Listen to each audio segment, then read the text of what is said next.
Picture a bug the size of a house cat crawling in total darkness at the bottom of the ocean. No sunlight has ever touched this place. The weight of the water alone could crush a car, and this creature just walks around down there like it is nothing. We are talking about the giant isopod, and almost nothing about how it survives makes sense. It grows way bigger than it should.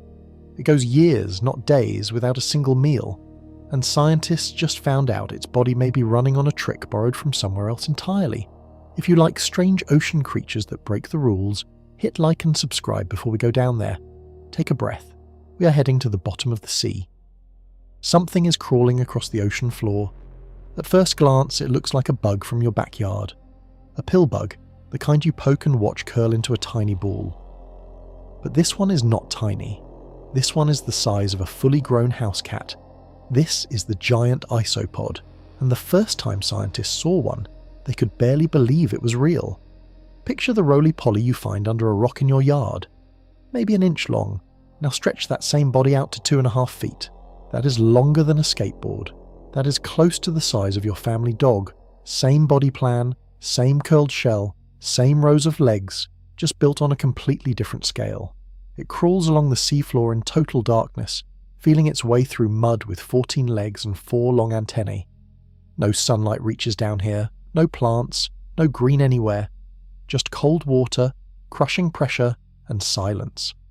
And this giant bug does not just survive that world, it thrives in it. Here is the twist that makes scientists lean in closer. The giant isopod is not some separate freak of nature. It is built from the exact same blueprint as the tiny pill bug curling up in your garden. Same family, same basic design. The kind of animal you could hold between 2 fingers on land somehow has a deep-sea cousin big enough to make you flinch. That single fact opens up a much bigger mystery, one this video is going to dig all the way into.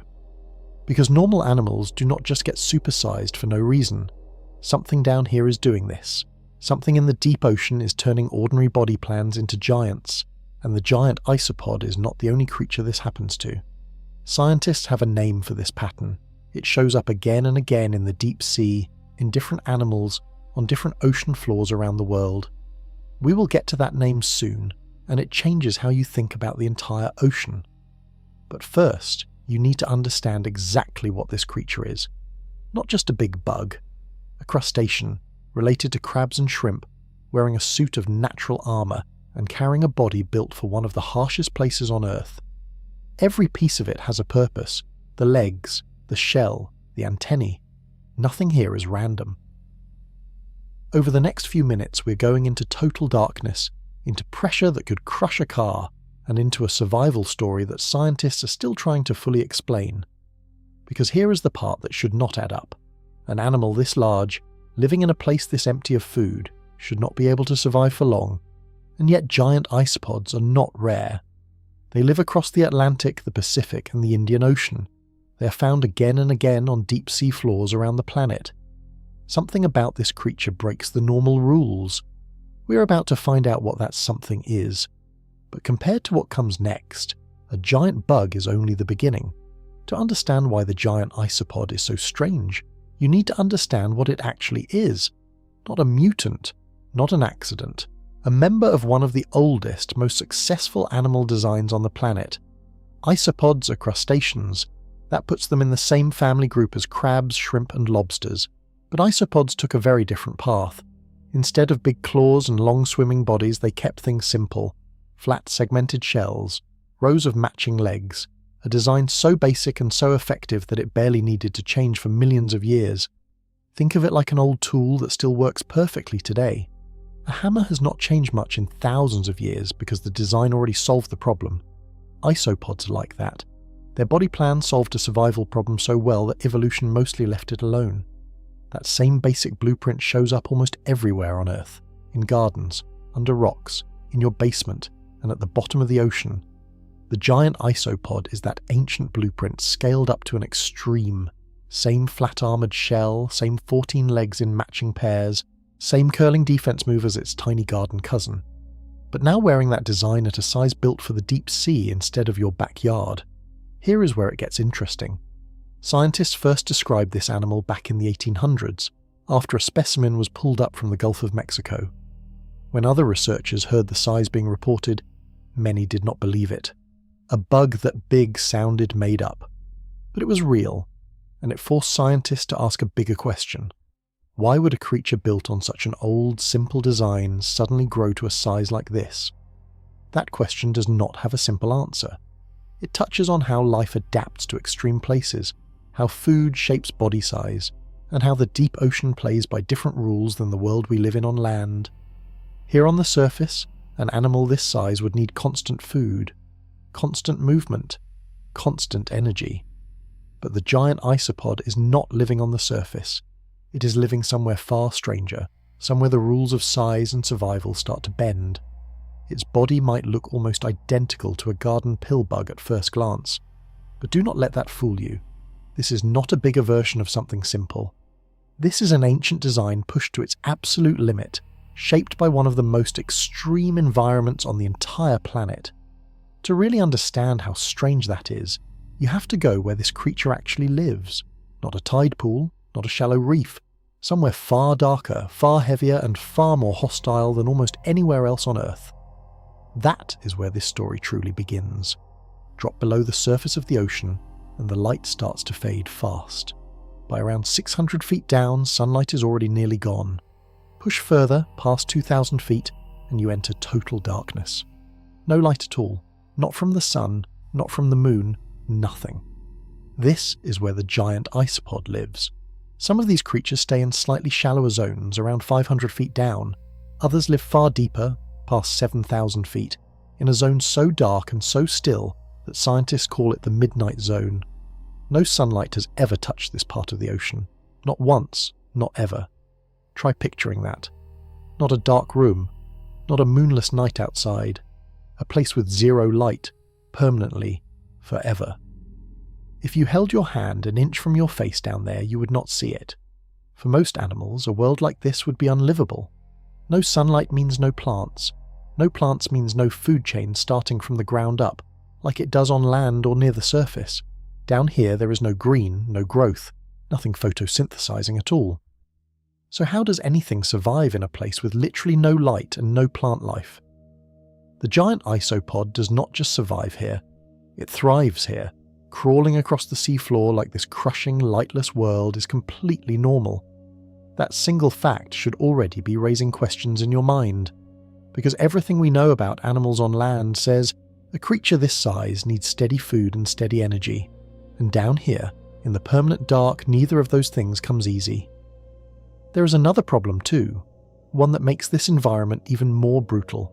It is not just dark down here, it is cold, freezing cold, close to the temperature of ice water, all day, every day, with no warm season and no break.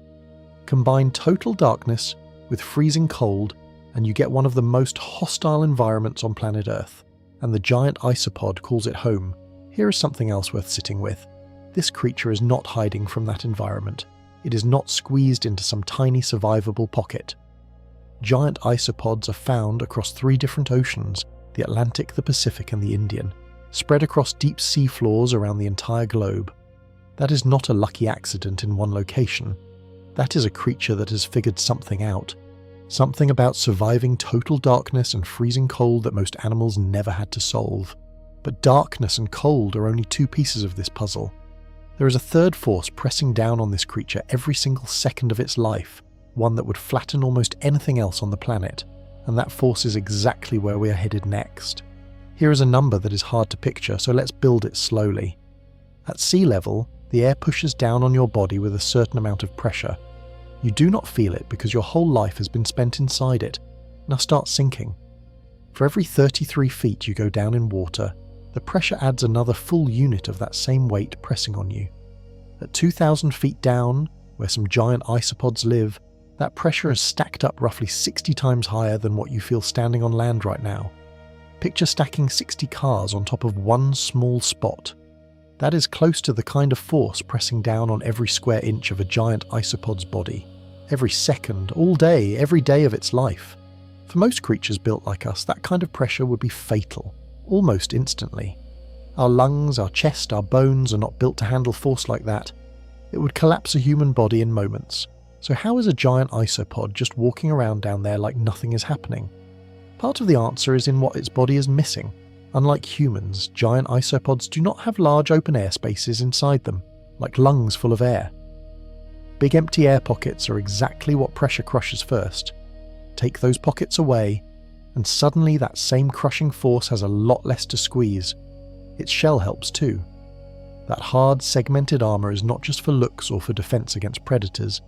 It gives the whole body a structure that spreads out force instead of letting it collapse in one weak spot.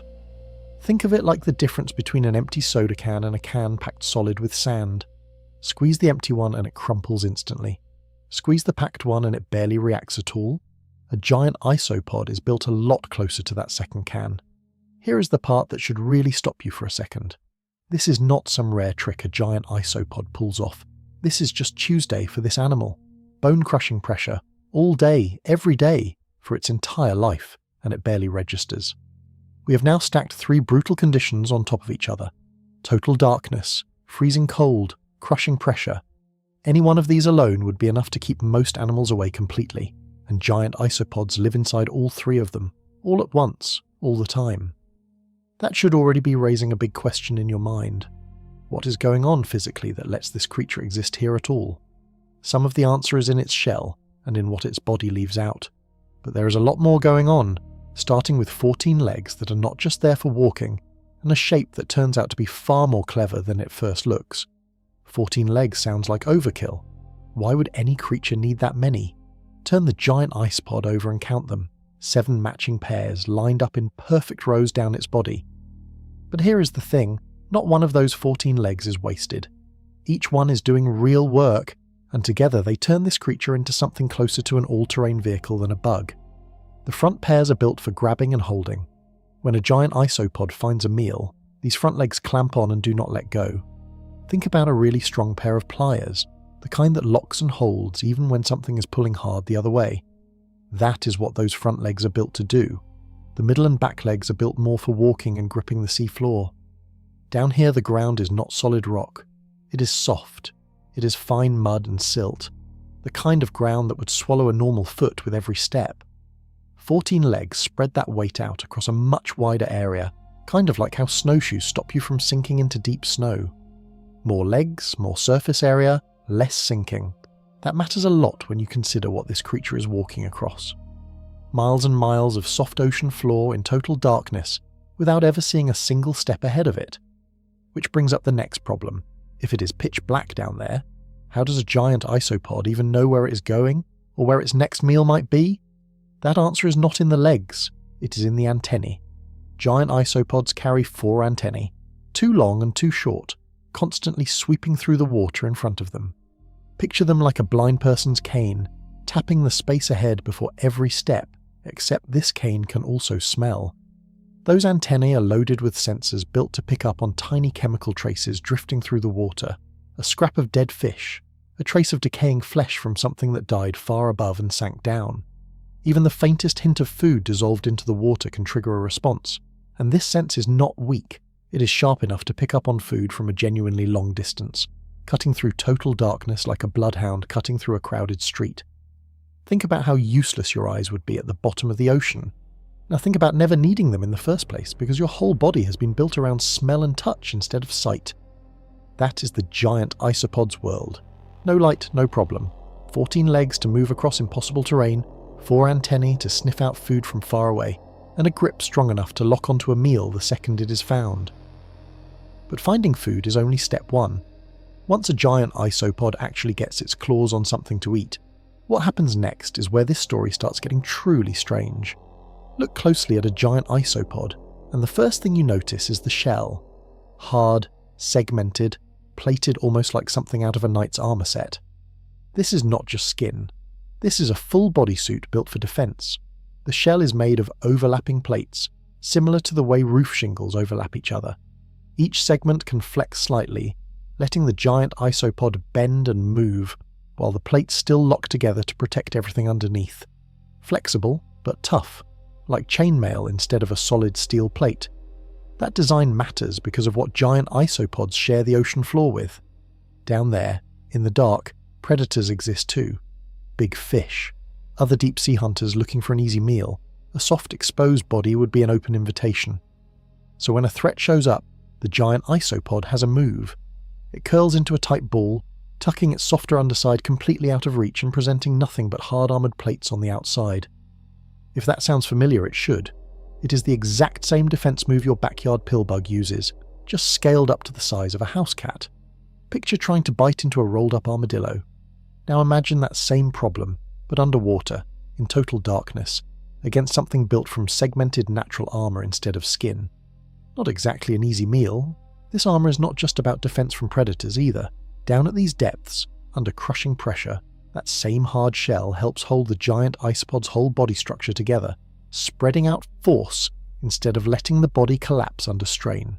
One design, two completely different jobs: protection from predators above and structural support against the pressure surrounding it on every side. Here is something worth sitting with. Building and maintaining armour like this takes real energy. Growing a hard shell, then molting out of it and regrowing a new one as the body gets bigger, all of that costs fuel. And remember where this creature lives. A place with almost no food. A place where meals can be rare and far apart. So a giant isopod is somehow finding enough energy to grow to house cat size, build a full suit of armour, walk across the seafloor on 14 legs, and power 4 constantly sweeping antennae, all while living somewhere food barely exists. That does not sound like it should be possible. And that contradiction is not a small detail in this story.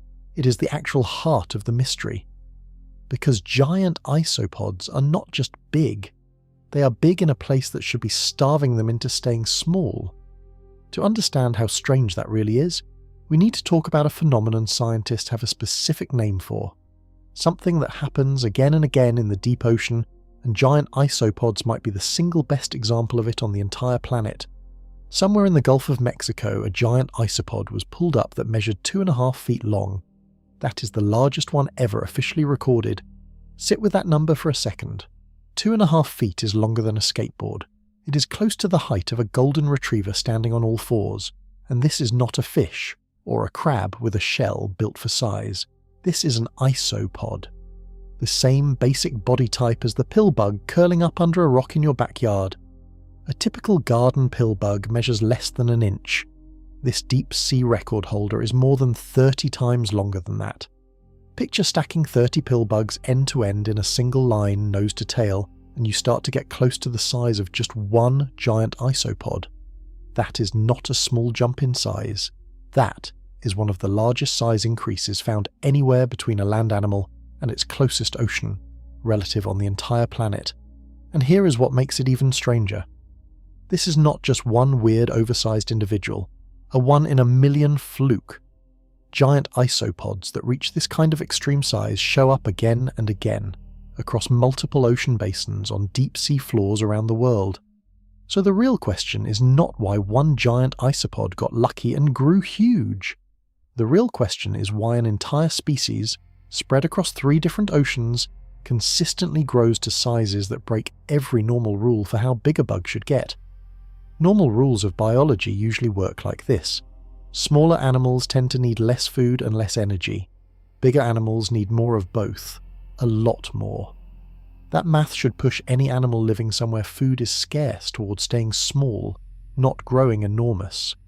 The giant isopod appears to ignore that math completely. And it is not alone. This is not someone off weird exception hiding in a single dark corner of the ocean.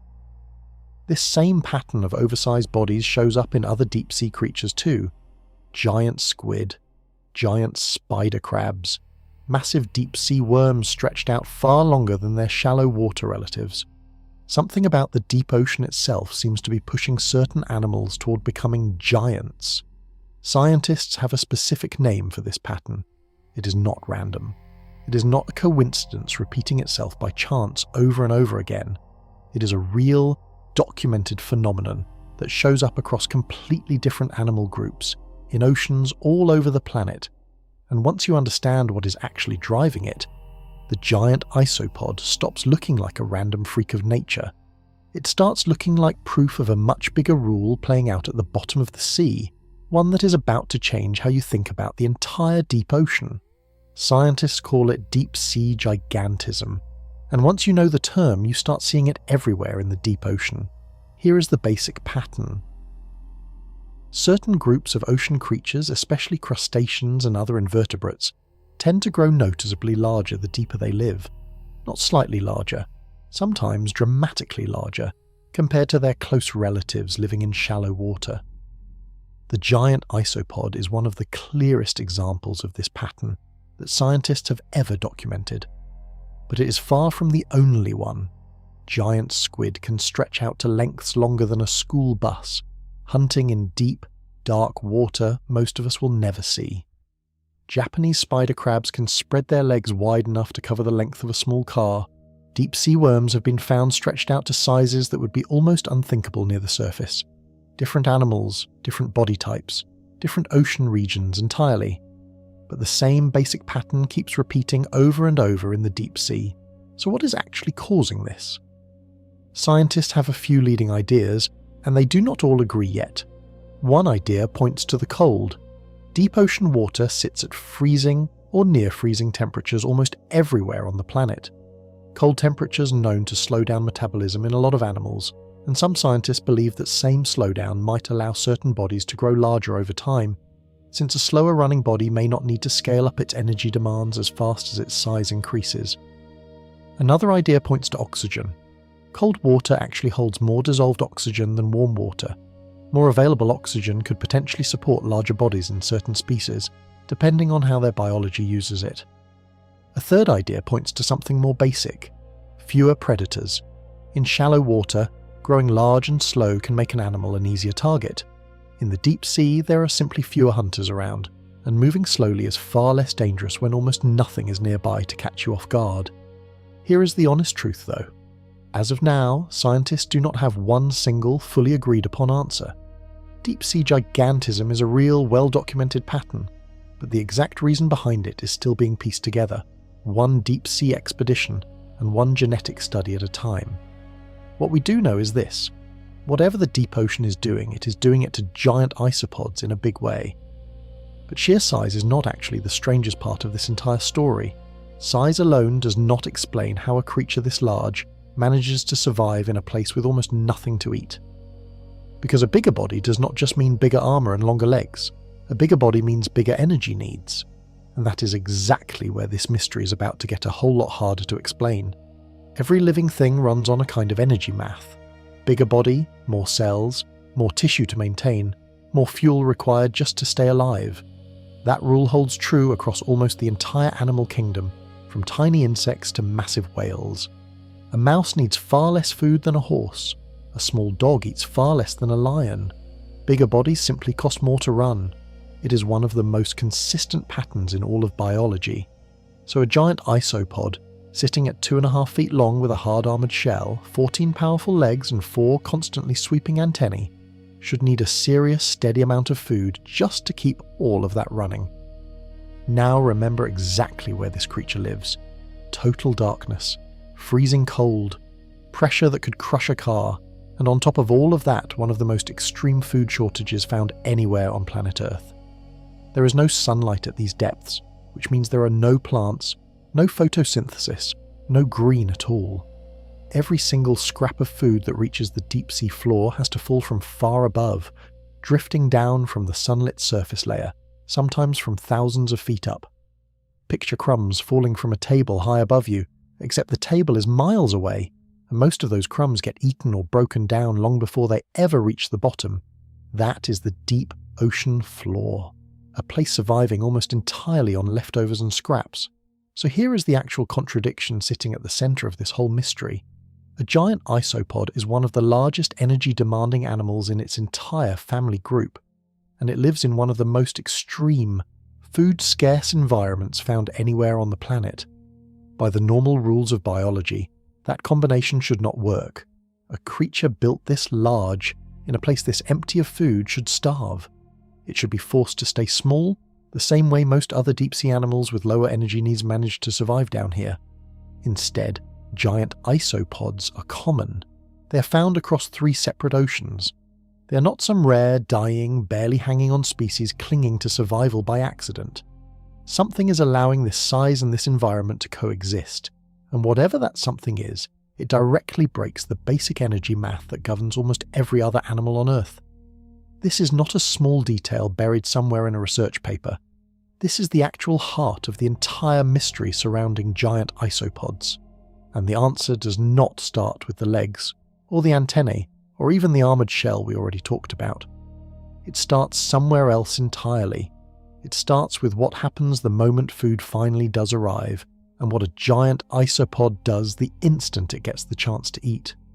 Somewhere far above the ocean floor, something dies. Maybe a large fish. Maybe part of a much bigger animal. Whatever it is, gravity takes over, and it begins a long, slow fall down through the water, sinking through darkness for what can be hours, sometimes even longer. Eventually it lands on the sea floor, and when it does, something changes almost instantly for any giant isopods nearby. Remember those 4 antennae from a few chapters back constantly sweeping through the water? The moment they detect the faintest trace of that meal drifting through the current, everything shifts. This is the moment a giant isopod has essentially been waiting for, in some cases for years. Multiple giant isopods will often converge on a single carcass from different directions, drawn in by that same chemical trail cutting through the dark water.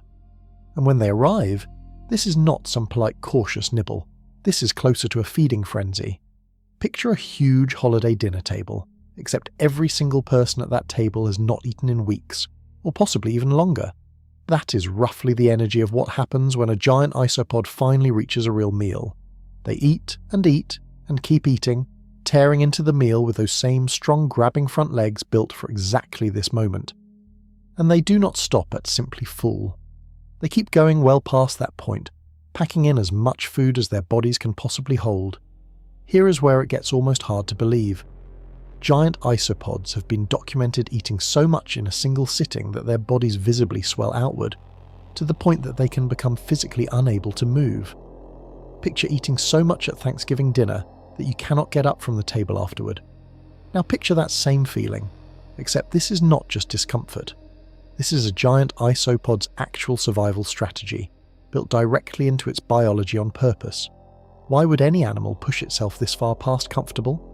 Because in this environment, this might be the only real meal for a very, very long time. There is no guarantee of a next meal tomorrow, or next week, or even next year. So evolution appears to have shaped this creature around one simple, brutal rule. When food finally shows up, take in as much as physically possible, because you have no idea when the next opportunity will come again. But eating a huge amount in one sitting only solves half of this puzzle. The real question is what happens to all of that food after the meal ends. How does a giant isopod actually store enough energy from one single feast to survive for months, or in some extreme cases, for years, without eating again? That answer is not really about behavior at all.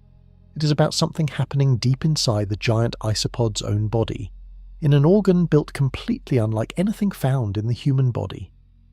Inside a giant isopod's body is an organ that barely looks like a normal stomach at all.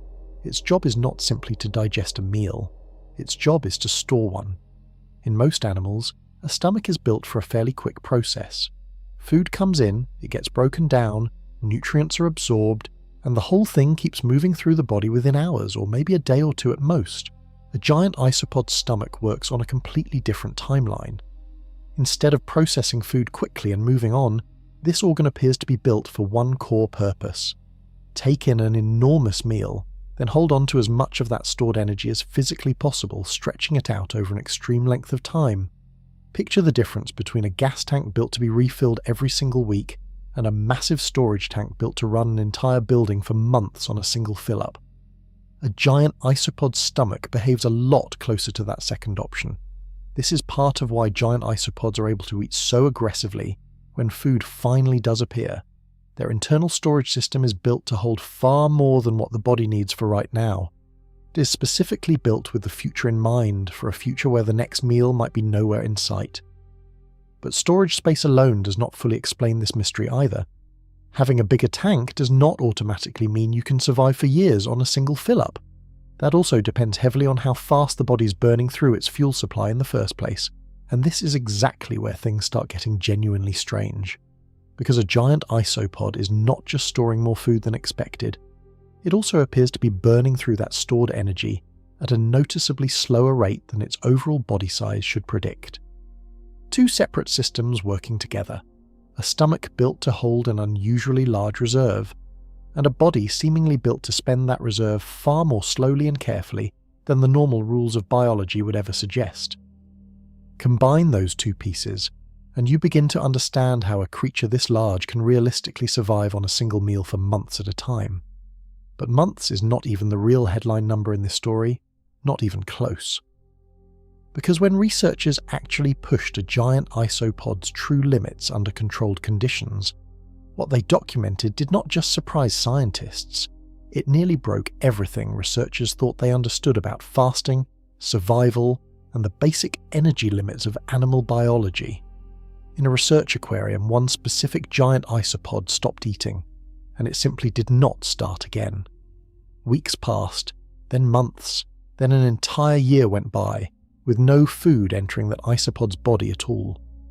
Researchers kept watching, expecting each new stretch of time to be the point where it would finally weaken, or stop moving, or show clear signs that its body was beginning to shut down. That moment never came. The fast continued for a second year, then a third. Researchers kept documenting it, and the giant isopod kept surviving, all without eating a single meal. The final documented number stunned the people watching it happen. 5 years and 43 days without food, and the giant isopod was still alive. Let that actual length of time sink in for a second. 5 years is long enough for a puppy to grow into a full adult dog. It is long enough for an entire generation of high school students to start as freshmen and walk across the graduation stage. 5 years is not a short stretch on any human timeline. Now picture going that entire length of time without eating a single bite of food and somehow surviving it. For almost every other animal on planet Earth, including humans, a fast anywhere near that length would be completely fatal, and not just fatal, but fatal extremely early into that same time span. Humans can typically only survive a matter of weeks without any food at all before the body reaches critical failure. A giant isopod pushed that same basic biological limit out to multiple years and simply kept living through it. This documented case stands as one of the longest fasting periods ever recorded for any animal on the planet, and it instantly raised a massive question for the scientists studying it. Eating a big meal and slowly digesting it over time is one thing, but surviving 5 straight years on the stored energy from that meal is something else entirely. Something inside a giant isopod's body has to be doing far more than simply storing extra food for later. Something has to be actively controlling exactly how fast that stored energy gets used, stretching it out to a length of time that should not be biologically possible under any of the normal rules of animal metabolism. That single question sent researchers digging much deeper, straight down into the cellular level, searching for whatever mechanism could possibly explain a number like 5 years. And what they eventually found did not just explain how a giant isopod survives. It suggested this creature might be running on biological rules that most other animals on Earth simply do not have access to at all. To understand how a giant isopod survives years without food, you first need to understand what is happening inside almost every single cell in its body. Deep inside animal cells sit tiny structures called mitochondria. Think of them as the engine room, the part of the cell responsible for actually converting stored energy into usable fuel that keeps everything running. More mitochondria activity generally means more energy being burned through. In a giant isopod, something unusual happens to that engine room specifically when conditions turn cold. Researchers found that cold temperatures trigger a very specific effect inside these cells. Mitochondrial activity drops, not disappears completely, but slows down significantly, almost like something reaching in and pulling back hard on the throttle. Picture a car engine idling at a stoplight, barely burning any fuel at all instead of accelerating down the highway at full speed. The engine has not shut off completely, it is still running. It is just running at the bare minimum needed to keep everything from stopping entirely. That is essentially what appears to be happening inside a giant isopod's body once cold temperatures take hold. Its own internal engine idles down hard and stays there. This matters enormously, because that engine room is exactly where stored energy actually gets burned for fuel. Slow that process down significantly, and the whole body starts spending its stored reserves at a dramatically reduced rate. Combine that with the storage stomach from a couple chapters back, built to hold an unusually large reserve of energy after a big meal, and you start to see how these two separate systems click together. A larger than normal fuel tank paired with an engine that only sips from that tank instead of draining it quickly. But this still leaves one major question sitting completely unanswered.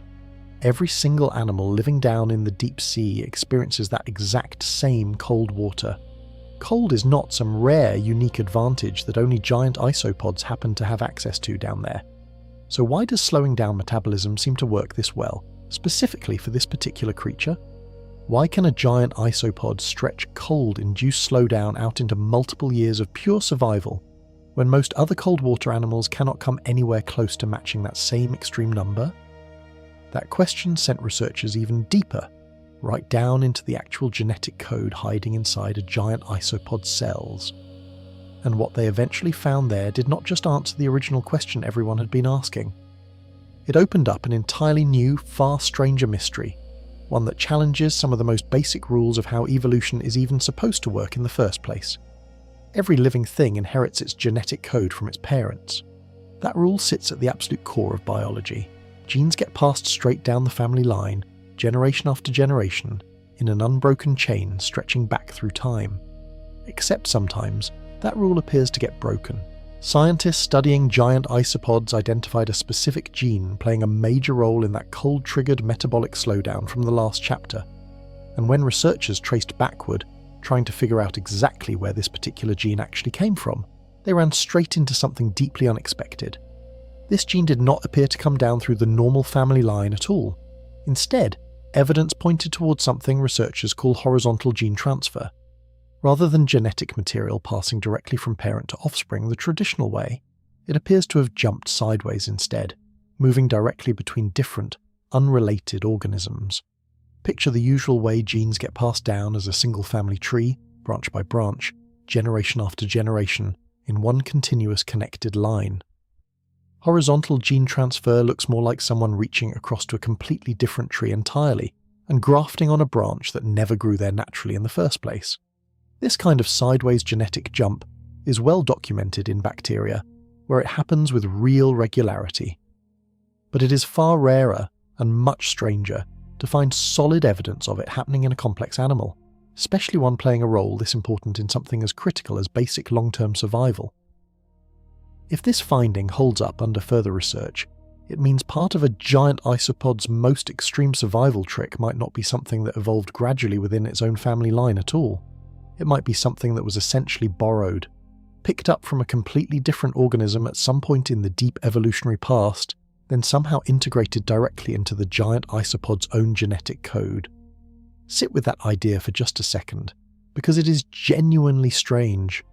One of nature's most extreme survival abilities, the power to fast for 5 straight years and still walk away alive afterward, might not be a trait this creature slowly built up entirely on its own.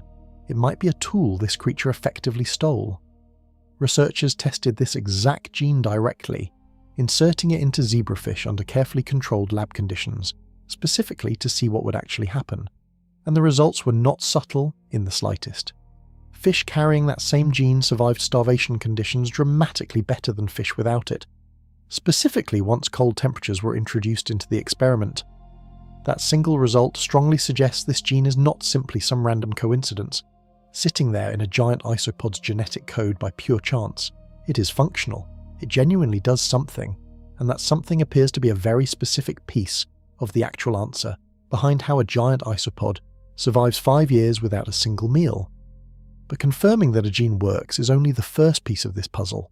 The far bigger question is what a discovery like this actually means, both for how we understand giant isopods and for how we understand the basic rules governing evolution itself. For a very long time, evolution has been explained largely through one dominant story: genetic traits passed from parent to offspring. Traits that genuinely help an animal survive and reproduce tend to stick around and spread through a population over time. Traits that do not help tend to gradually fade out. That basic process usually plays out slowly, patiently, across enormous stretches of time, generation stacking on top of generation. Horizontal gene transfer complicates that entire tidy picture considerably. If a giant isopod genuinely picked up a critical survival gene from an outside source, rather than slowly evolving that same exact trait entirely on its own across countless generations, that represents a real, meaningful shortcut through the normal evolutionary process. Picture two different students trying to learn an extremely difficult skill from scratch. One spends years upon years slowly practicing every single piece, gradually building the exact same ability up from nothing. The other essentially copies a complete, already finished answer key from somewhere else entirely, and instantly gains the exact same critical ability without having to build it up piece by piece. Both students end up with a similar practical skill in the end, but the actual path each one took to get there looks completely different. If this specific gene really did jump sideways into a giant isopod's genetic code from an outside source, that means this creature may have skipped straight past an enormous amount of normal, gradual evolutionary trial and error. Instead of slowly evolving the ability to survive years without food across countless generations, it may have effectively downloaded a working, ready-made version of that same exact ability directly. This does not mean every single part of a giant isopod's biology came from an outside source. The giant body itself, that dramatic size increase tied to deep-sea gigantism, still likely developed the traditional way, gradually, across an enormous number of generations. The storage stomach almost certainly evolved slowly over time as well. The normal way traits usually build up, but this one specific piece, the genetic switch controlling exactly how metabolism responds to cold, may represent a genuine shortcut.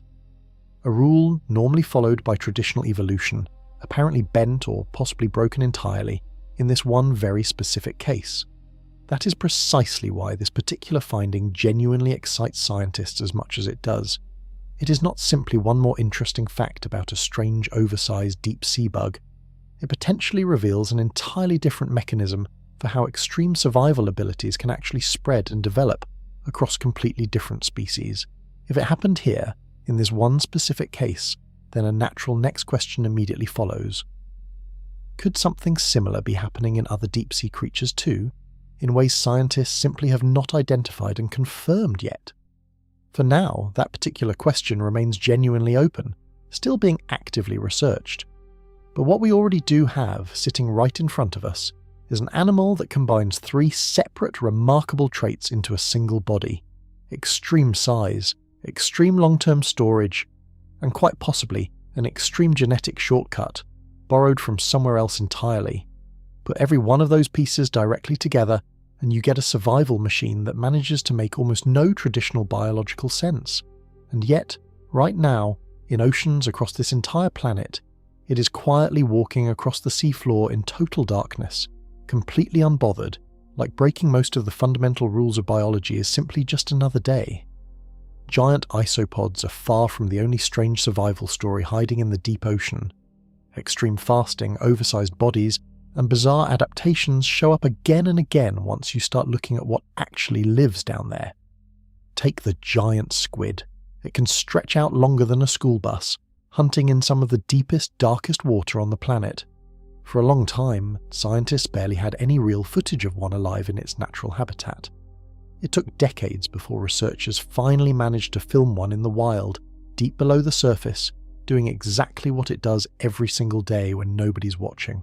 Or consider certain deep-sea sharks, capable of slowing their own bodily functions down dramatically between meals, stretching out the gap between one feeding and the next far longer than most shallow water sharks ever could. Every one of these creatures is solving essentially the same core problem the giant isopod is solving. How do you survive and even thrive somewhere food is scarce, sunlight does not exist, and the pressure alone could crush almost anything built for life closer to the surface? But here is what genuinely sets the giant isopod apart from most of these other examples. Scientists have actually managed to pin down real mechanisms behind its specific survival trick. The storage stomach, the metabolic slowdown, quite possibly that borrowed gene jumping sideways into its code.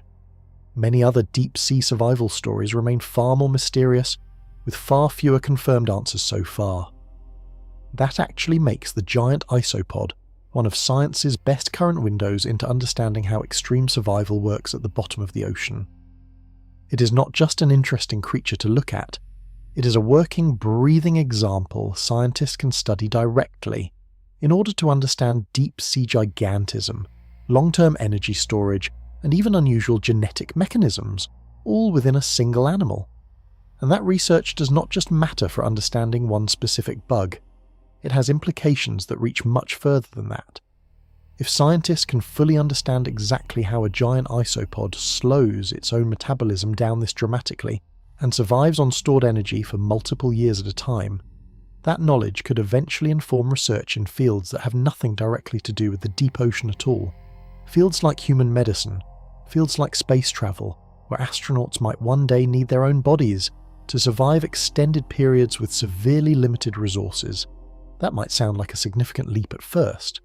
A deep sea bug and a human astronaut seem to have almost nothing in common on the surface. But the underlying biological question connecting them is actually identical. How does a living body survive an extended period with little to no food, while still keeping its cells alive and functioning properly the entire time? Giant isopods have apparently already solved that exact problem, in their own way, sitting quietly at the bottom of the ocean the entire time. We just did not fully understand how, until scientists finally started looking closely enough to see it. Step back now and look at the complete picture, because taken together, it tells a genuinely bigger story than just one strange bug at the bottom of the sea. A giant isopod lives in one of the most hostile environments found anywhere on planet Earth. Total darkness, freezing cold, crushing pressure, and one of the most extreme food shortages found anywhere on the planet. By every normal rule of biology, an animal built this large should not be able to survive there. Bigger bodies need more fuel, not less, and this particular environment offers close to nothing in the way of steady, reliable food. And yet giant isopods are common. They live across 3 separate oceans. They are not clinging to survival by pure chance or dumb luck. They are, in a very real sense, thriving. The reason connects directly back through everything we just covered. A body built enormous through the forces of deep-sea gigantism. A stomach specifically built to store an unusually large energy reserve after a single big meal. A metabolism that hits the brakes hard once cold temperatures take hold. And quite possibly, a critical genetic tool borrowed sideways from an entirely different organism at some point in its evolutionary past. Each one of those pieces is remarkable entirely on its own. Together they form a complete survival system that lets this creature quietly break rules most other animals on Earth simply cannot break. Here is the part really worth sitting with as we close this out. This creature is not some rare, one-of-a-kind miracle, hidden away in some remote corner of the ocean nobody will ever actually see. Giant isopods are found across the Atlantic, the Pacific and the Indian Ocean, on deep sea floors spread out across this entire planet. Every single day, right now while you're watching this, giant isopods are down there, quietly walking across the ocean floor in total darkness, completely unaware that scientists once thought their entire way of life should not even be possible. That is genuinely the wildest part of this whole story. This is not some impossible myth or exaggerated legend. This is a real, documented, scientifically confirmed animal, alive on Earth right now, actively breaking rules scientists spent years trying to fully understand, and every piece of it connects to something much bigger than one single creature. Deep-sea gigantism links directly to giant squid, spider crabs, and other oversized deep-sea animals scattered across the ocean. Extreme metabolic slowdown links directly to research into hibernation and long-term human survival. Horizontal gene transfer links directly to some of the biggest open questions currently being asked about how evolution actually works at its most fundamental level. A creature the size of a house cat, quietly crawling through total darkness at the bottom of the sea, is connected to some of the biggest unanswered questions in all of biology. But everything we have covered so far is still only scratching the surface of what is actually happening in the deep ocean. Farther still, in the outer reaches of the seafloor, other creatures are pushing these exact same survival tricks even further, into territory that makes even a giant isopod's 5-year fast look almost ordinary by comparison. Picture standing at the bottom of a swimming pool, looking straight up, waiting for someone at the surface to drop you a sandwich. Now stretch that pool out until it is thousands of feet deep, and you start to understand exactly how food actually reaches the deep ocean floor. Nothing grows down there. No plants, no grass, no algae clinging to rocks like you might find near a shallow beach. Every single calorie that reaches a giant isopod has to fall from somewhere far above, drifting down from a sunlit world it will never actually see. Scientists call this steady drift of material marine snow, tiny bits of dead plankton, flakes of waste, scraps too small to really notice individually, slowly sinking down through miles of open water like actual snowflakes falling through the dark. But marine snow alone will not feed something the size of a giant isopod. This creature needs a real meal, and real meals come from something scientists call a fall event. A fish dies near the surface. A much larger animal dies somewhere in open water. Gravity does the rest, pulling that body down through the water column for hours, sometimes even longer, before it finally lands on the sea floor. Here is the part that puts this into real perspective.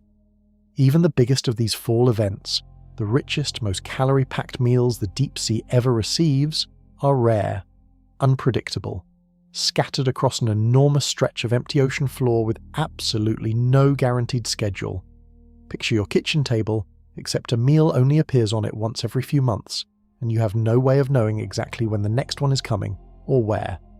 That is the giant isopod's actual reality, every single day of its life. This helps explain something that might have seemed strange back in earlier chapters. Why would any animal evolve to eat until it can barely move? Why would a body evolve a stomach built specifically to store an enormous reserve of energy for years at a time? Because in a world of crumbs falling from a table you cannot even see, hesitation is not really a survival strategy at all. When an actual meal finally arrives, taking in everything physically possible is not some strange excessive behaviour. It is the only logical response to living somewhere this genuinely unpredictable. This scarcity is not some minor background detail either. It sits directly at the centre of the entire mystery surrounding how a giant isopod survives. Every single adaptation covered so far, the storage stomach, the metabolic slowdown, quite possibly even that borrowed gene, exists specifically because food down here behaves nothing like food anywhere else on the entire planet. But scarcity alone does not fully capture just how brutal these gaps between meals can actually stretch. To really understand that, you need to know exactly how long a giant isopod can realistically go between one real meal and the next, and that number is about to get even more extreme than anything covered so far. Weeks pass on the deep sea floor with nothing arriving at all, then more weeks. Then, in many documented cases, entire months slide by with zero meaningful food reaching a giant isopod's territory. This is not some rare, unlucky exception happening to just one unfortunate individual. This appears to be closer to the actual norm for how giant isopods experience life on the deep sea floor. Picture going an entire month without a single real meal. No snacks, no small bites here and there to hold you over. Just nothing, day after day, stretching out into an uncomfortably long stretch of complete silence. For a human body, that stretch alone would already be pushing into genuinely dangerous territory. But for a giant isopod, a month without food is not remotely close to its actual limit. It is barely even the beginning. Some documented cases push well past a single month, stretching out toward multiple months at a time with no food whatsoever. And even that extended stretch is still nowhere near the true extreme this species is fully capable of enduring, the kind of number we already covered a few chapters back. Here is what makes this particular stretch of time genuinely fascinating to actually think through. During all of those empty weeks and empty months, a giant isopod is not simply sitting perfectly frozen in one single spot, doing absolutely nothing at all. It still needs to move periodically. It still needs to sense its surrounding environment. It still needs to stay alert enough to detect food the instant any trace of it finally does arrive nearby. All of that requires at least some baseline amount of ongoing energy, even during the depths of an extended fast like this. So the real challenge sitting at the very centre of this creature's entire existence is not simply surviving with zero energy expenditure whatsoever. It is very precisely managing an extremely limited energy budget across an unpredictable, often brutally long stretch of time while still remaining alert and capable enough to actually catch that next meal whenever it finally does show up. That is an extraordinarily difficult balancing act to pull off successfully. Burn through stored energy too quickly, and a giant isopod risks running out entirely before the next real meal ever arrives. Slow down its systems too much in the other direction, and it risks becoming too sluggish to properly detect or reach food when a genuine opportunity finally does appear nearby.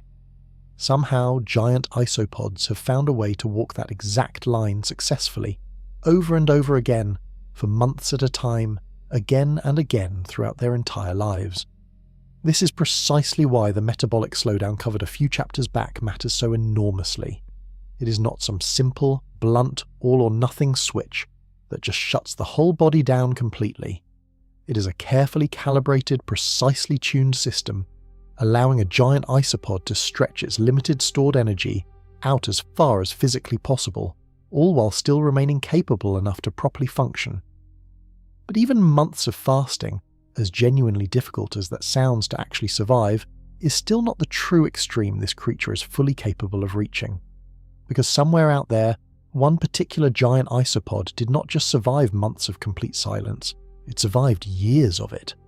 And that is where this story is about to go next. So how does something this large actually survive a place specifically built to starve it? Every single piece covered so far connects directly together here, forming one complete integrated answer. Not one single trick working alone, but an entire system, with each individual part reinforcing all of the others simultaneously. Start with the body itself. Deep-sea gigantism produces an animal considerably larger than its shallow water relatives, which might initially sound like a clear disadvantage in a place this short on food. But that larger body also creates significantly more internal room for genuine energy storage, more actual physical space to hold reserves for the long haul ahead. Add in the storage stomach. Instead of processing a meal quickly and simply moving on to the next one like most other animals do, a giant isopod's stomach is specifically built to hold an unusually large reserve, stretching one single big meal out across an extended, genuinely long period of time. Add in the metabolic slowdown. Cold temperatures trigger a real, measurable drop in cellular activity, meaning stored energy gets burned through at a noticeably reduced rate compared to what a typical animal of similar overall size would normally need. And now, quite possibly, add in that borrowed genetic switch, potentially picked up through horizontal gene transfer at some point deep in this species' evolutionary past, fine-tuning exactly how far that metabolic slowdown can actually go under the right conditions. 4 completely separate biological systems: body size, stomach storage, metabolic rate, genetic switch. Each one solving a distinct piece of an extraordinarily difficult overall survival puzzle, and together they combine into a single, unified, working solution. Picture a car built specifically for an impossibly long road trip across a genuine desert. It needs a bigger fuel tank to actually hold enough gas for the entire distance ahead. It needs a more efficient engine that burns through that same fuel more slowly than a typical everyday car. And it potentially needs specialized parts, borrowed and adapted from a completely different kind of vehicle entirely, just to make the whole combination actually work properly together. A giant isopod is essentially that specialized vehicle, except built entirely out of living biology instead of steel and rubber, and constructed specifically for an unpredictable road trip that can stretch out for years at a time, with genuinely no clear end in sight. This is precisely why a giant isopod can do something that should not be possible by the normal rules governing almost every other animal on the planet. Grow enormous in a place that should demand staying small. Survive years without food in a place that should kill most creatures within a matter of weeks. Every single piece of this puzzle, taken together, adds up into one complete functioning answer. But understanding how a giant isopod survives naturally raises an even bigger question. If deep-sea gigantism, extreme metabolic control, and even borrowed genetic material can combine this successfully in one single creature, what other extreme survival stories might still be waiting out there, quietly hidden at the bottom of the ocean, in places researchers have not fully studied yet? Not every isopod living in extreme conditions grows into a giant. Travel to the freezing waters surrounding Antarctica, and you find a genuinely different member of this exact same family, facing an entirely different set of survival pressures altogether. The Antarctic giant isopod is considerably smaller than its Gulf of Mexico relative, typically reaching only around 3.5 inches in length. That is roughly the size of a large cell phone, nowhere near the 2.5-foot record set by its larger cousin. At first glance, that might genuinely seem to contradict everything covered so far about deep-sea gigantism.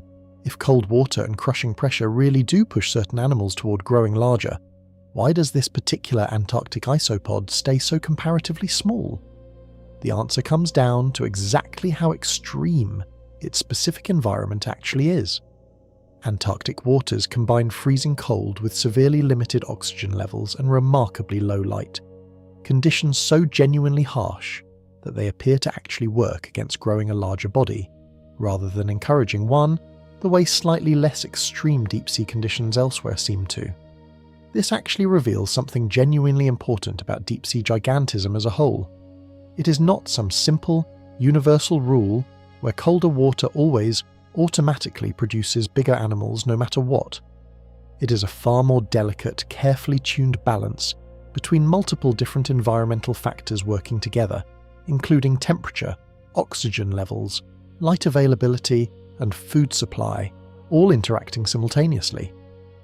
Change even one of those individual factors enough, and the entire balance can shift dramatically in the opposite direction.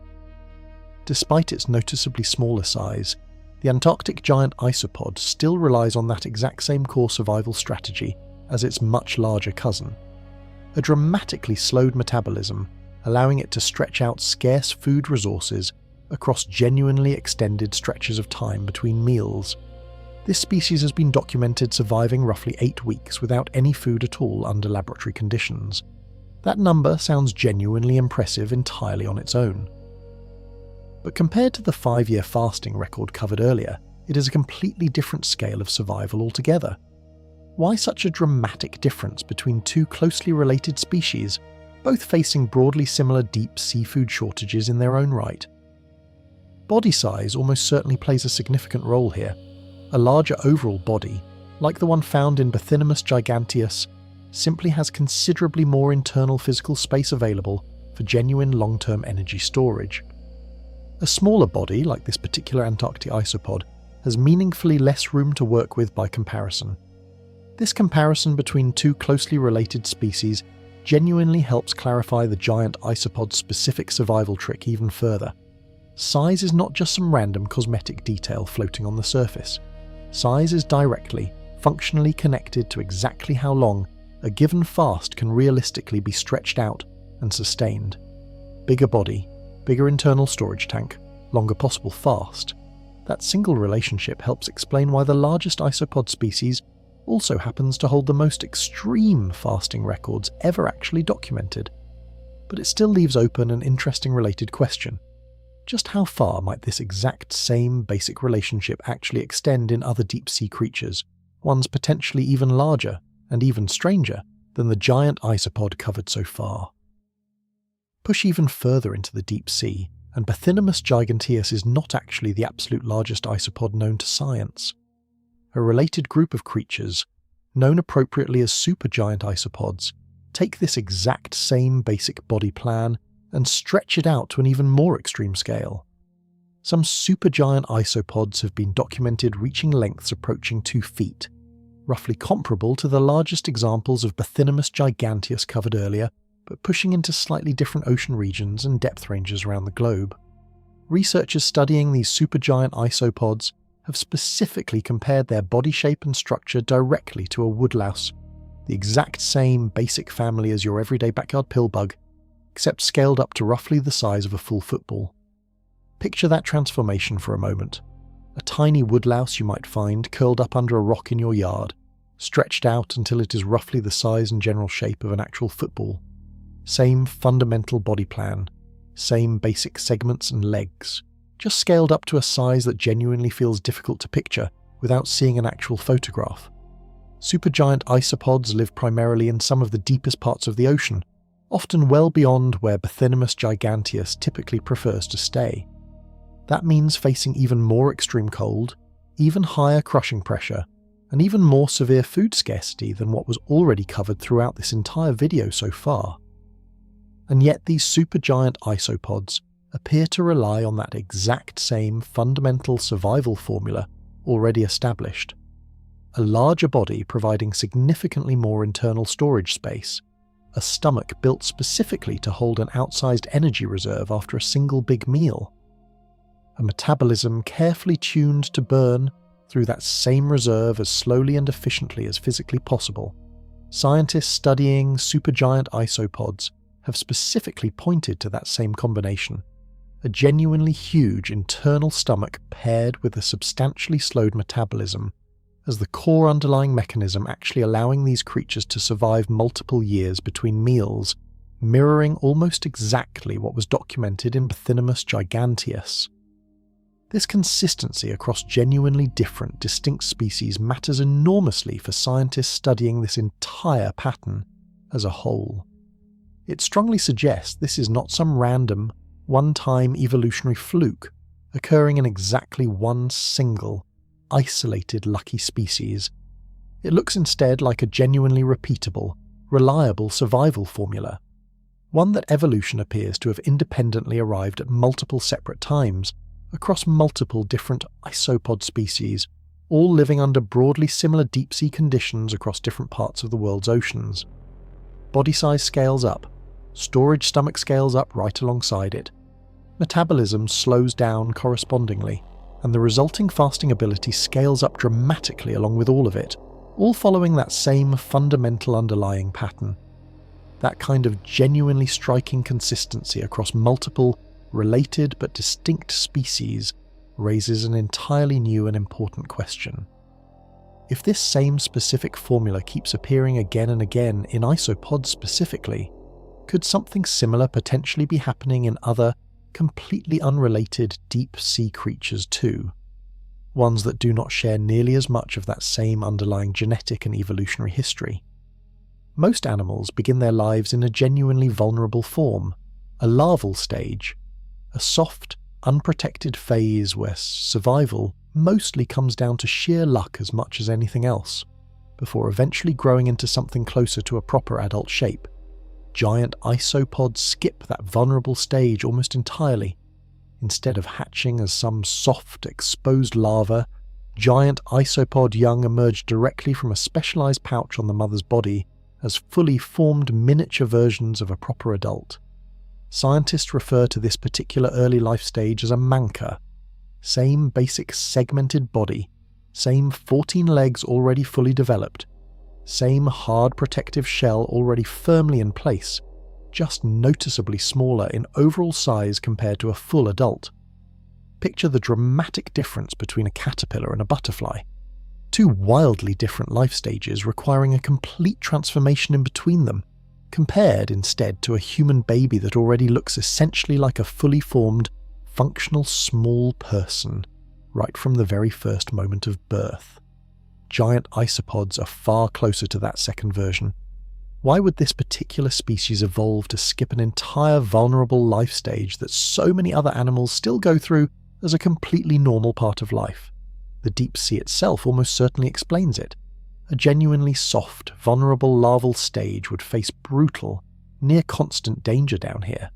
Crushing pressure, total darkness, scattered, unpredictable predators, and on top of everything else already covered, that same relentless, ever-present food scarcity running throughout this entire story so far. By skipping straight past that fragile phase entirely, young giant isopods gain armor protection, working legs, and functional antennae right from their very first moment of independent life. That head start meaningfully improves their actual odds of survival in a genuinely hostile world that offers very little real margin for error along the way. This detail connects directly back to everything covered earlier in this video, just like the storage stomach and the metabolic slowdown, and quite possibly that borrowed genetic switch. Skipping the larval stage represents yet another specific adaptation, all pointing back toward that exact same underlying deep-sea pressure. Survive in a place that offers extremely little room for weakness or genuine vulnerability at any single stage of life. Even how a giant isopod is actually born reflects the exact same hostile environment, shaping absolutely everything else about this creature's entire existence. But surviving birth itself is only the very first challenge a young giant isopod actually faces. What happens over the following years as it slowly grows from a small monkey into an eventual 2.5-foot adult remains one of the more genuinely mysterious parts of this entire story, one scientists still do not fully understand.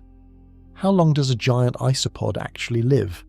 Scientists genuinely are not completely certain, and that particular uncertainty itself actually tells you something meaningful about how difficult these creatures genuinely are to properly study. Current evidence strongly suggests giant isopods can potentially live for multiple decades, though researchers have not yet pinned down a single, confirmed maximum lifespan number with real precision. Think about why that particular kind of research is so genuinely difficult to conduct properly. These creatures live thousands of feet below the surface, in total darkness, under pressure that requires genuinely specialized equipment just to safely observe them in the first place. You cannot simply walk down to a local pond and casually watch one grow up naturally over a period of several years.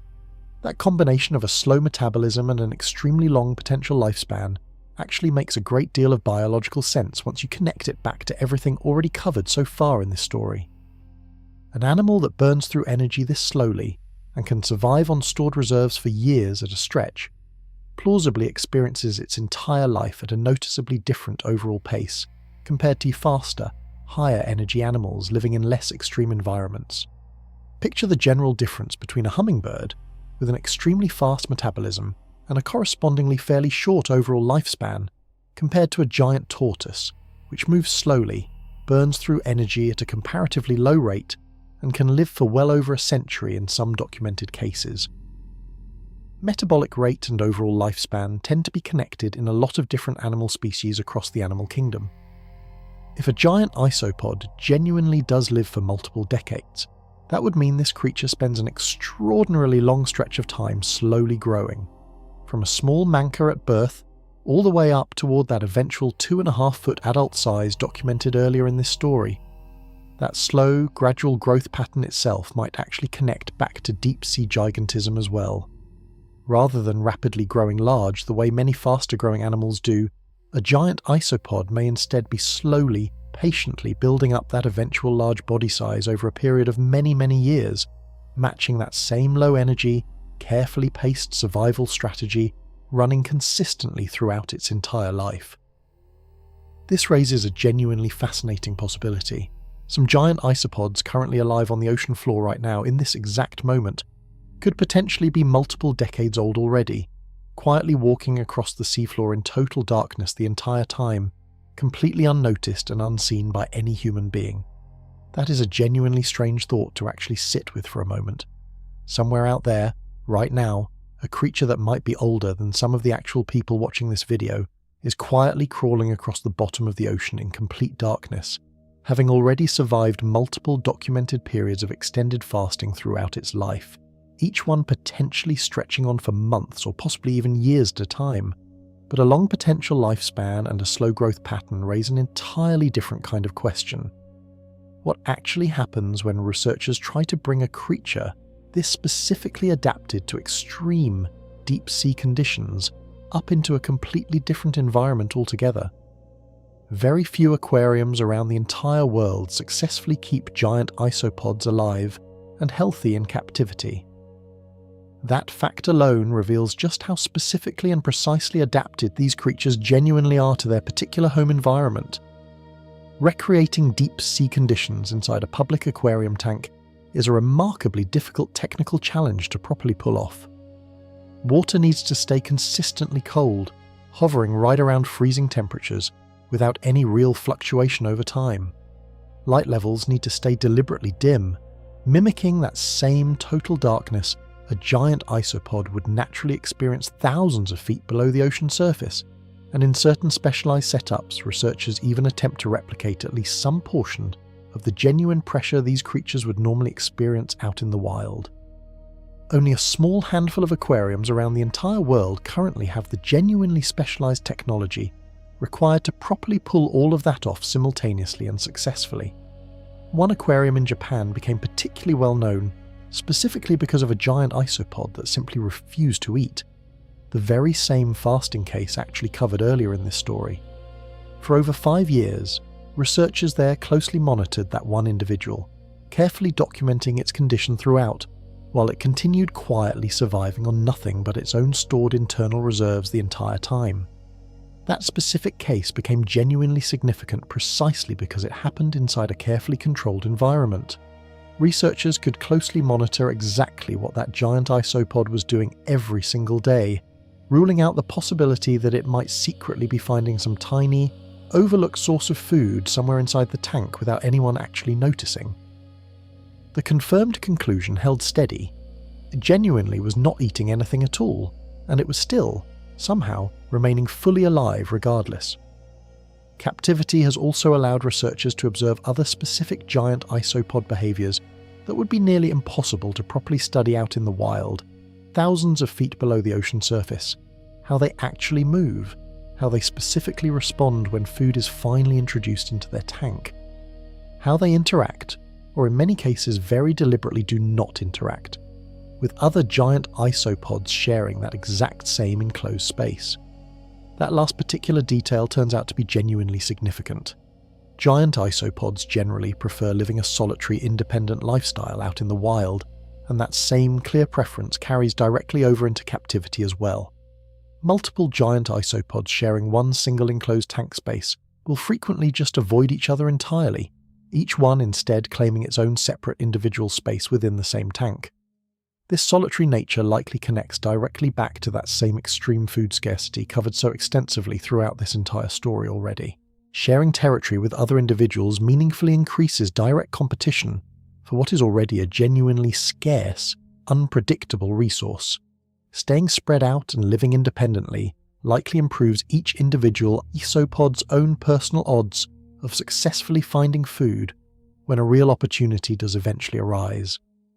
Captivity has taught researchers an enormous amount about giant isopods, but it has also very clearly revealed the genuine limits of what controlled research alone can actually teach us. Because the truly complete picture of how these creatures actually survive requires looking beyond any single individual species entirely. It requires looking at the broader ecological role giant isopods actually play within their entire deep-sea environment as a whole. Giant isopods are not just surviving down on the deep-sea floor, they are actively performing a genuinely essential job, one the entire surrounding ecosystem depends on considerably more than you might initially expect. When something large dies and eventually sinks down to the ocean floor, that single body does not just sit there indefinitely, slowly rotting away completely on its own, with no outside help whatsoever. Giant isopods, alongside a variety of other deep-sea scavengers, actively break that body down, recycling its stored nutrients directly back into the broader surrounding ecosystem. Picture a genuine cleanup crew, quietly working around the clock in total darkness, making sure that nothing valuable ever truly goes to waste, even in one of the harshest, most resource-limited environments found anywhere on the entire planet. This role matters considerably more than it might initially seem to at first. Without dedicated scavengers like giant isopods actively doing this specific job, dead material would simply pile up indefinitely across the ocean floor, and the nutrients locked away inside those bodies would never actually get properly recycled back into the surrounding environment. Giant isopods help move that stored energy and material back into the broader deep seafood web instead, breaking large bodies down into smaller pieces that other organisms can then use and benefit from as well. This particular role connects directly back to something covered earlier in this exact story. Giant isopods are not simply passively adapted to survive extreme food scarcity through pure luck or coincidence. Their entire specific way of life, the extended fasting, the massive storage stomach, the ability to gorge on a single large meal, is precisely what actually allows them to properly perform this essential ecological cleanup role in the first place. An animal that needed food constantly and reliably would genuinely struggle inside an ecosystem like this one, where meals only arrive unpredictably and irregularly. But an animal specifically built to patiently wait for extended stretches of time, then respond decisively and thoroughly the moment food finally does arrive, fits this exact particular ecological role almost perfectly. In a very real, meaningful sense, the same specific traits that make giant isopod survival genuinely so strange and remarkable are the exact same traits that actually make them so ecologically useful and important within their environment. That connection reveals something genuinely important about how the entire deep sea actually functions as a whole. Every one of those bizarre survival adaptations covered throughout this video is not simply some isolated party trick performed by one single strange creature, operating entirely in isolation. It is a genuinely functional piece within a much larger interconnected system, one where different species depend on each other in ways that are not always immediately obvious from the surface. Remove giant isopods entirely from this picture, and the deep sea floor would very likely look noticeably different. Slower nutrient cycling, bodies breaking down considerably more slowly, a meaningfully less efficient overall ecosystem, missing one of its more important working parts. That role, quietly working in total darkness the entire time, brings us directly to a much larger question. What does the story of the giant isopod actually teach us about survival and adaptation more broadly, well beyond just this one single specific ocean creature? Extreme environments do not simply eliminate life outright, forcing everything living there to become smaller, simpler, or weaker over time. Sometimes they push life in an entirely different, unexpected direction instead, forcing genuinely creative solutions that would likely never actually emerge anywhere else. The deep ocean is about as extreme an environment as exists anywhere on planet Earth. Total darkness, crushing pressure, freezing cold, and severe ongoing food scarcity running throughout this entire story so far. By almost every conventional measure, this should be one of the most genuinely difficult places for complex animal life to successfully exist at all. And yet the deep sea is not some empty, lifeless void, despite exactly how it might initially sound. It is home to an extraordinary, genuinely rich diversity of life, much of it displaying exactly the kind of remarkable creative adaptations covered so extensively throughout this entire video already. Giant isopods represent one particularly striking, well-documented example of this broader pattern. Faced with genuinely brutal conditions, evolution did not simply push this species towards staying small and inconspicuous, the way it might seem most logical at first. It instead produced an animal that grew genuinely large, developed a highly specialized internal storage system, engineered a precisely tuned metabolic slowdown, and quite possibly even borrowed a critical genetic tool from somewhere else entirely. None of that combination was ever remotely guaranteed to work out successfully. It represents one particular, specific solution among what were likely many other possible paths evolution could have taken instead. But it is a solution that has clearly, demonstrably worked, spread out across 3 separate oceans, sustained across a documented lifespan potentially stretching multiple decades for individual isopods. This pattern extends considerably beyond giant isopods specifically. Extreme environments across the entire planet tend to produce genuinely extreme, creative adaptations in the specific organisms that manage to successfully survive there. Tube worms living directly next to scalding deep sea hydrothermal vents. Fish that survive comfortably in genuinely freezing Antarctic waters, using specialized natural antifreeze proteins running through their blood. Bacteria that thrive directly inside boiling hot springs where almost nothing else could possibly survive for long. Every one of these different examples tells broadly the same underlying story. Given enough time and genuinely enough evolutionary pressure, life tends to find a working way through conditions that initially look completely impossible to survive at all. The giant isopod is one particularly compelling, well-studied version of that exact same broader story. Not simply a strange isolated bug that happens to somehow survive extreme deep-sea conditions through pure luck. A genuinely working, demonstrated example of exactly how far biological adaptation can actually stretch when a species is placed under enough sustained pressure over a long enough period of time, and that raises one final genuinely important question to properly close this entire story out. If life can adapt this dramatically to conditions this extreme, sitting right here on our own planet, what does that actually suggest about the genuine possibility of life existing elsewhere, in similarly extreme environments found on other worlds entirely? Scientists searching for life beyond Earth pay very close attention to extreme environments, precisely like the one giant isopods successfully call home. Here is the actual reasoning behind that specific focus.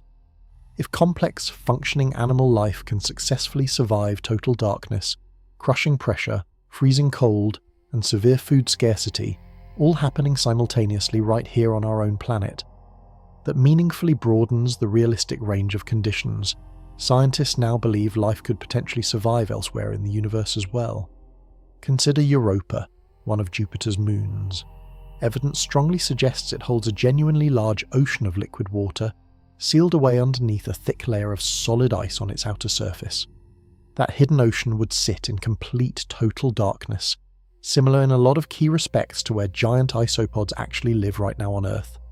Crushing pressure, freezing cold temperatures throughout, and potentially, though this specific point genuinely remains uncertain, severely limited food resources as well. If an animal here on Earth can successfully solve that exact same, specific combination of extreme survival challenges, that success meaningfully supports the broader idea that life elsewhere in the universe might potentially solve a genuinely similar combination of challenges too, using its own distinct methods. This does not mean scientists are specifically expecting to find something that looks anything like an actual giant isopod swimming around inside Europa's hidden ocean. The exact biology would almost certainly look completely different in every meaningful way, but the fundamental underlying principle genuinely matters regardless of the specific details. Extreme conditions do not automatically eliminate the real possibility of complex life existing there. Sometimes they simply force life to get genuinely creative instead, finding solutions we would never predict in advance. Giant isopods specifically demonstrate several fundamental survival principles that could plausibly apply well beyond just Earth's own deep ocean. Slow metabolism helps conserve limited, unpredictable energy resources. Large-scale energy storage helps successfully bridge extended gaps between meals. Genetic flexibility, potentially including borrowed genetic material from outside sources, can potentially provide critical solutions that never would have naturally gradually evolved through the normal process alone. Every one of those specific principles could theoretically apply to some entirely different form of life, existing somewhere else in the universe, facing its own genuinely extreme, unique set of environmental survival pressures. This is precisely why a strange deep-sea bug crawling across our own planet's ocean floor connects directly to some of the biggest, most significant questions currently being asked in all of modern science. Are we alone in this vast universe?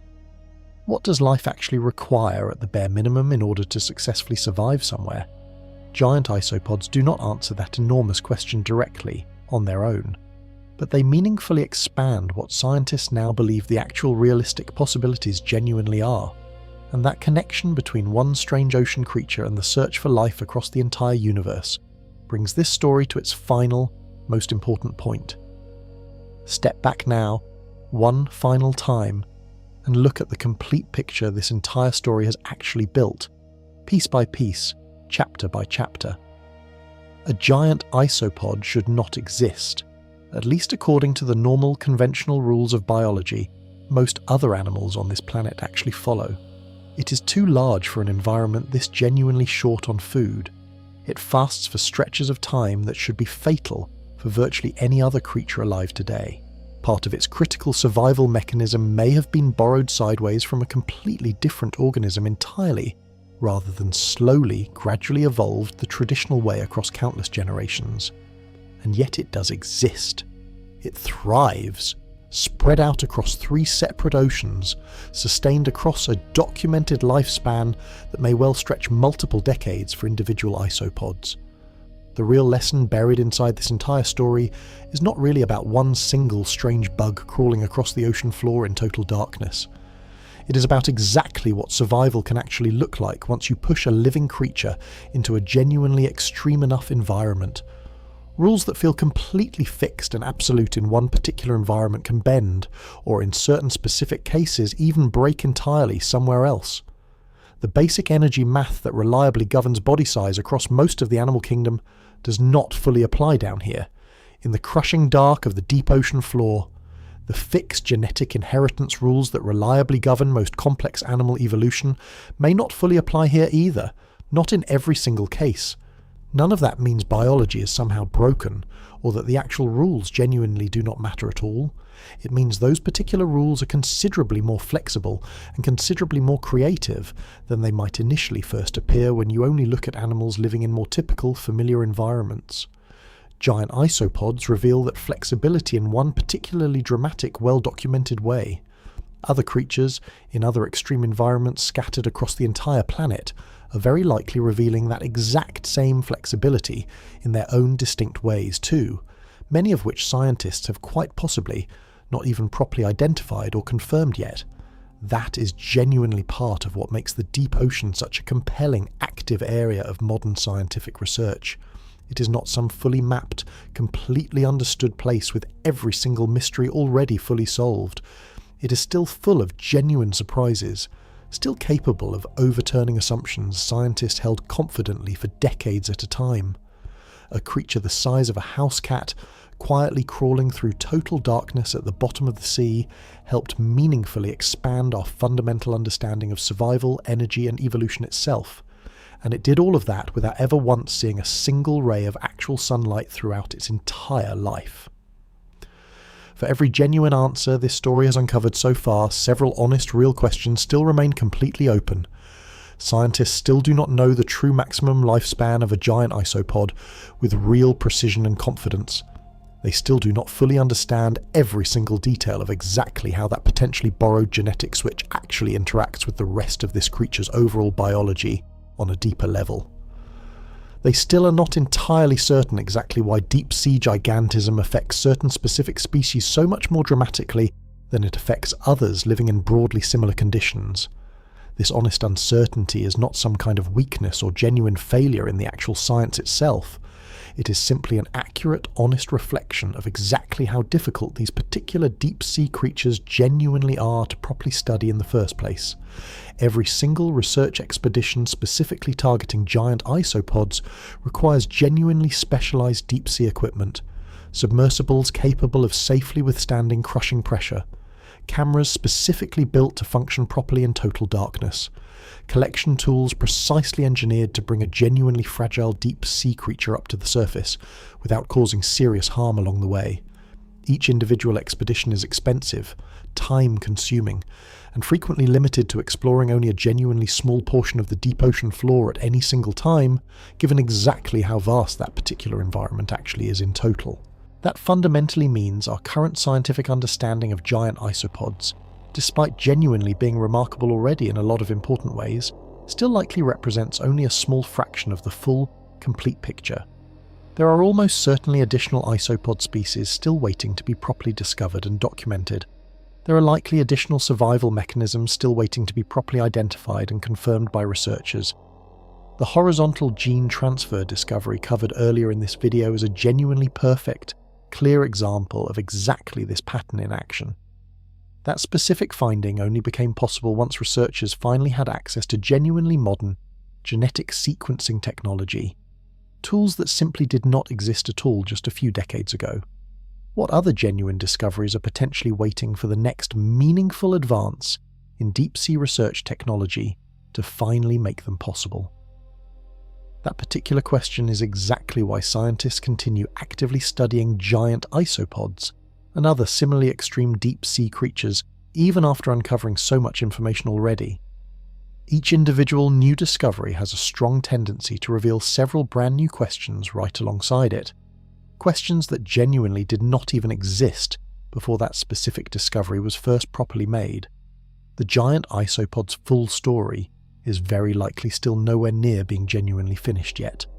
And that particular openness, that clear sense of real, active mystery still remaining, is exactly what makes this specific field of research so genuinely compelling to actively follow going forward. You might be wondering at this point why any of this genuinely matters beyond simply being an interesting, strange story about a bug at the bottom of the ocean. Here is the honest, real answer. The exact same fundamental biological questions giant isopods are actively helping scientists answer connect directly to real, practical challenges genuinely facing humans today. Consider human medicine specifically.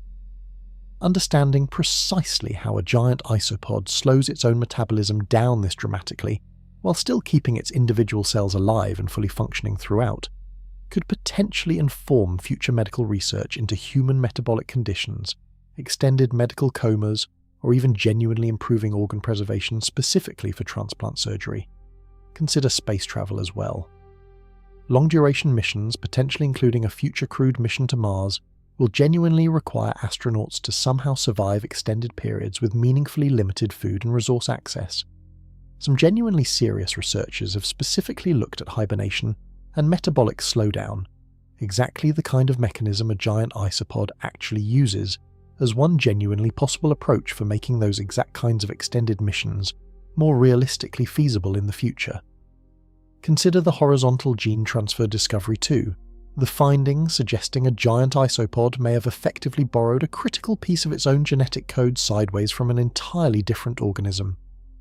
That specific mechanism is already being actively studied for potential future applications in genuine medicine and biotechnology, including the realistic possibility of eventually transferring genuinely useful, beneficial traits between completely different species in a controlled, deliberate way.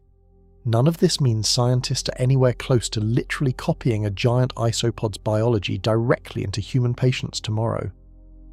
That specific idea remains firmly, squarely in the realm of long-term, foundational research for now. But every single one of these individual research threads had to actually start somewhere concrete, and studying a strange, extreme deep-sea creature like the giant isopod is exactly the kind of foundational research that has historically led to real, significant scientific breakthroughs many times before throughout history. This is genuinely part of why studying extreme, unusual organisms consistently matters so much to modern science as a whole. Nature has already spent hundreds of millions of years actively solving an enormous range of complex survival problems through the patient, ongoing process of evolution operating across deep time.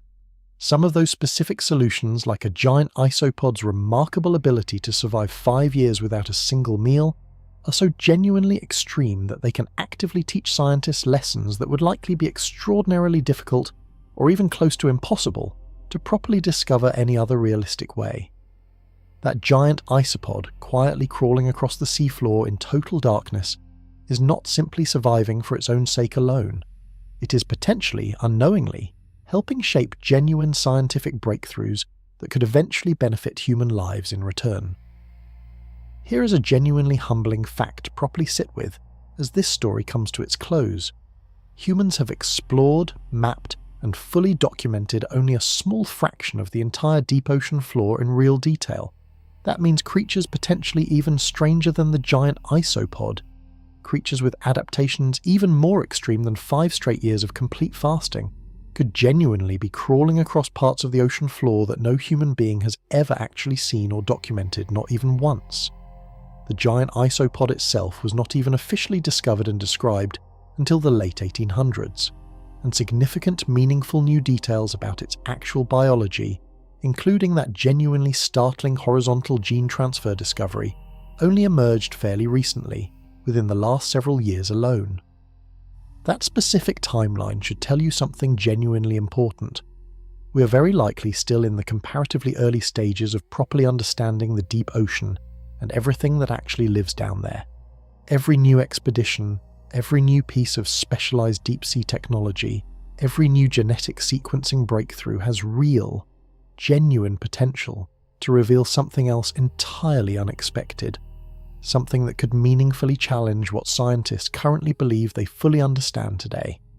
Consider everything covered across this single video alone: deep-sea gigantism, extreme long-term energy storage, metabolic slowdown precisely tuned to genuinely extreme conditions, quite possibly evolution actually bending some of its own most fundamental rules through horizontal gene transfer, and all of that concentrated into just one single, relatively well-studied deep-sea species out of many, many others still waiting.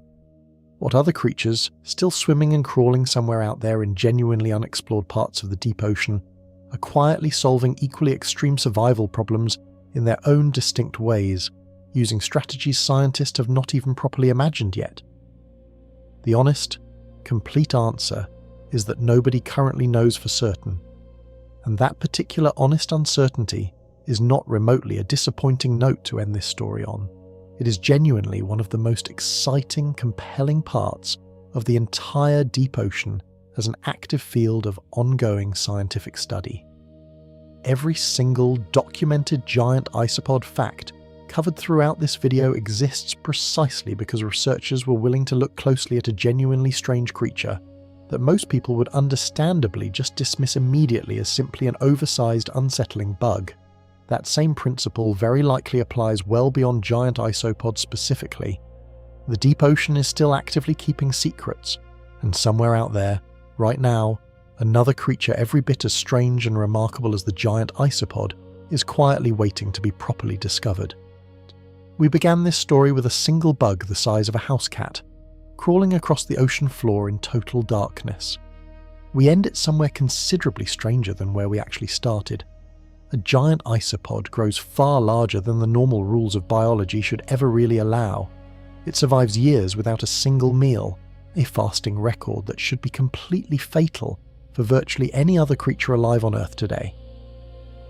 Part of its most critical survival mechanism may have been borrowed sideways from an entirely different organism, bending some of evolution's most fundamental, foundational rules in the process.